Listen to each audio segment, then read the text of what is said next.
Hello again. Today marks my 1 month anniversary here in Seoul.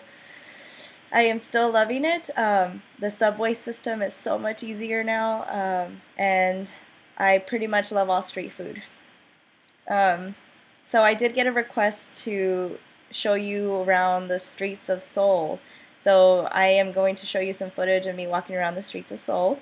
I do want to tell you though that there are several different districts in Seoul, like Gangnam, Seochu, Dongjak, and within those districts there's even smaller districts. Like I live in Daechidong, which is the Hagwon center of Seoul. There's so many Hagwons here. So I chose specific areas to show you. I'm going to show you around my neighborhood, which is Daechidong. But I also have footage of Itaewon that I want to show you because there are so many more foreigners there. They have anything that you need that you can't find in regular stores here in Seoul, like deodorant. You'll find it there. It's highly, highly overpriced, but if you're desperate, it's there. Also, all the Mexican restaurants that I have been trying have been in Itaewon. So here's some footage of me walking around the streets of Daechidong. You'll see that there's not very many foreigners here, but there are things that are familiar, like there's a subway. I live really close to that, so if I ever get homesick, which I'm not yet, but I'm sure I'll be hitting up Subway several times. This is a typical apartment complex that underneath has several little stores, and you'll see a lot of these around Korea. Actually, there's several. So, but that's how apartments look. Okay, so this is Itaewon. See how there's so many more foreigners and there's a lot more people because this is a hot spot. Another hot spot is the actual downtown Gangnam, which I didn't take footage of, but I mean it basically looks like this. Speaking of Mexican restaurants, I did try another one. This one was called Taco Amigo, and it was really good. And this one it's not a fusion. This one is just Mexican food, but it was really, really good. I had mole and enchiladas, as you can see here, and their horchata was really, really good. So I will be going back there. But I have to say that I liked the Vato's urban tacos better.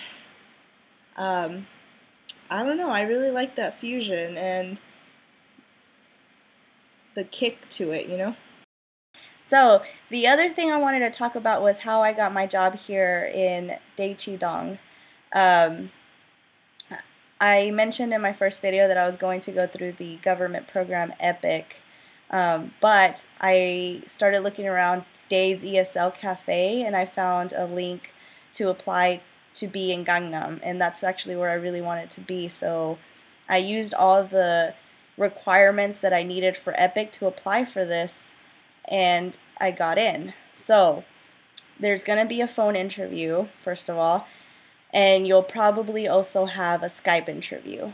But if you have all your documents and you nail those two interviews, then you'll get placed somewhere. If you do want to work for a public school, though, I would recommend going through a recruiter to help you to apply for EPIC. Because if you don't get into EPIC, there are other government programs that they'll help you apply to. So that's always a good idea. I myself was going through Corvia, and I'll put links in the description for Corvia because they were so helpful.